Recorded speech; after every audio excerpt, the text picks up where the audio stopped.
Hi everyone, hope you are safe and staying indoors.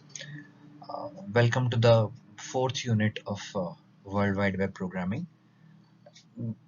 The fourth unit predominantly deals with the JavaScript and XHTML documents. Now, how do we include JavaScript inside a XHTML document, and how do we make use of JavaScript in making XHTML document more dynamic ones? Now, we use the document object model to represent the structure of the linkage between the JavaScript and XHTML. The document object model was, designed, started was the commencement of the design of document object model started in 1990s. It's still under the development. Right now, we are using the fourth level. Now it's application program interface between XHTML and the application programs. It's very abstract. It just applies to, since it applies to various programming languages, it is not defined in detail. Now each language uses an interface to bind to this particular application programming interface. Now here in this case, the document object model is typically of a tree structure. This is what a structure of a document object model looks like. I can relate this to a normal HTML program. Now we have got a HTML tag, then you have got a head tag, you have got a title tag, then you have got a body tag. Now how do you represent that particular program in the document object model?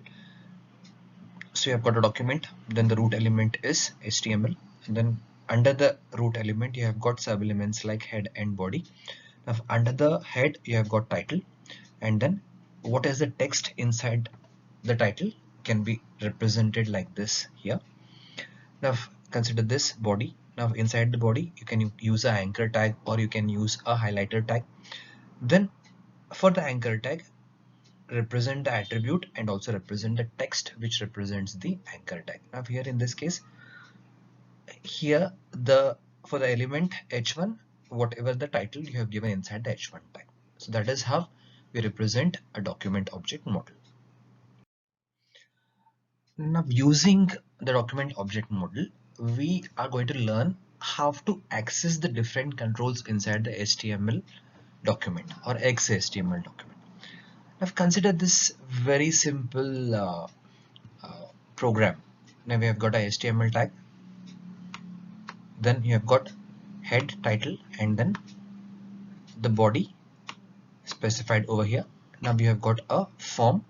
Now keep in mind or remember the name of the form as well as the name of the say element which we have introduced, control which we have introduced inside the form.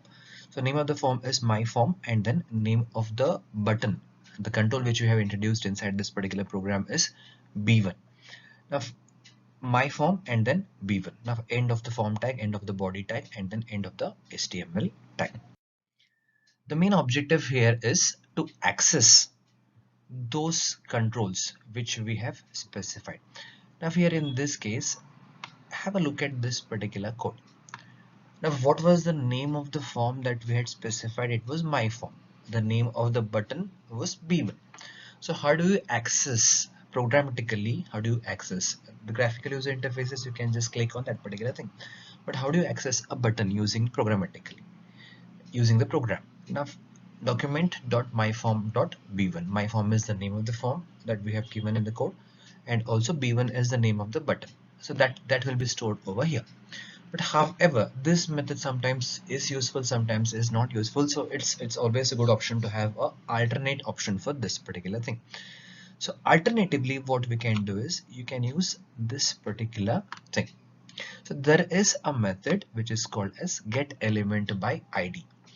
Now using this method, we can access any of the controls using the program.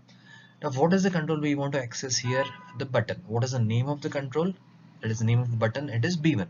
So get element by ID, which accepts one particular parameter. It's a method accepts one particular parameter which is generally of type string. So document.get element by ID B1. So we will get hold of the control, that is button, and then which will be stored in this particular variable. In the previous slide, we saw how to get hold of the button, the control of a particular button. Now, sometimes we have got different kinds of controls like the checkbox or the radio button, which are clubbed in a group. So how do we access those things, or how do we get hold of the control over those grouped controls? Have a look at this particular code. Now you have got a form, name of the ID of the form is vehicle group. Then three checkboxes are introduced. All the checkboxes names are vehicles. Now how do you access programmatically, how do you access using the document object model, how do you access this? Now what we are supposed to do is we have declared a variable numchecked is equal to 0. Now DOM is a variable which we have declared, which will catch hold of the control of the elements which we want to. Here in this case it's check group of checkboxes. Document dot get element by id is our method. A vehicle group, what is vehicle group here? Vehicle group is the name of the id of the form. Now for index is equal to 0, index is less than dom dot vehicles dot length. So there are three vehicles. The obviously what is vehicles here? Name of the checkbox, the name of the input type. So dom dot vehicles dot length, this entire thing will be replaced by 3. So how the loop will execute? Index is equal to 0, index is less than 3, index plus plus. So 3 times it is executed, 0, 1 and 2. Now if dom dot vehicles of index, first time it is 0, that means this one, the first checkbox, if it is checked, then the value of num checked will be incremented by 1. Similarly, in the second iteration, it will check for the second object. If it is checked, then again it will be incremented by 1. For the third one, in case again if it is say checked, then it will be incremented by 1. At the end of the loop, the value will be 3. The same thing can be applied for the radio buttons as well. So in case if the group of elements are there, then we can use the arrays. So get element by id can be used for individual elements also, as well as elements which are there in a group. Let us come to event handling and event driven programming. Now we all have seen the examples of this. Let us quickly go through this. Event handling is detecting certain activities inside the browser. What are those activities? It can be um, say a mouse clicked, or it can be a key press. So computations of these are specified using a special kind of programming that is called as event-driven programming. For example, in case if you write a program wherein based on the click of a mouse certain action happens, so that programming is called as the event-driven programming.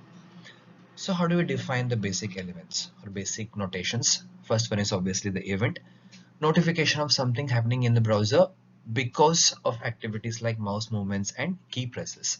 So obviously when you press a key or when you uh, move the mouse, then an event is generated. So what is the event handler? A script that implicitly executes when an event occurs. So when a mouse is clicked, you write a script which automatically executes when certain event occurs.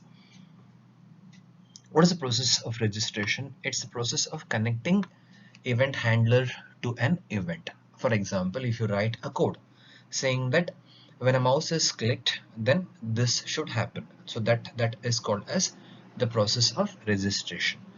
Now one thing to remember here is write method should not be used inside the event handler. So event is some action happening inside the browser, then event handler is the result of that particular action which is to be decided by the programmer. So event handler, in case if a event happens, then what are the subsequent actions to be taken. The registration between event and event handler is called as the process of registration, and you need to remember that the write method cannot be used inside the event handler. These are some of the events and then the attributes which are associated with those events. Now here in this case, the first column represents different kinds of events and then the attributes which are associated with those events. Now let us have a look at a couple of examples. The most important thing that we see, or most important event, which some of the important events which we see are change is one click and then on click. So here in this case, let us focus on click. Click is the event. So what does it represent? Whenever a user clicks the mouse button, it's a click. Now in that particular case, the attribute associated with click is on click. Now similarly, another most important event which is associated with the JavaScript and XHTML is key press. So the attribute which is associated with this is the on key press. So like this, other events are also there. Just have a look. For example, mouse down, mouse move, mouse out, mouse over, mouse up, reset, select, submit, unload, onload. So many events are there.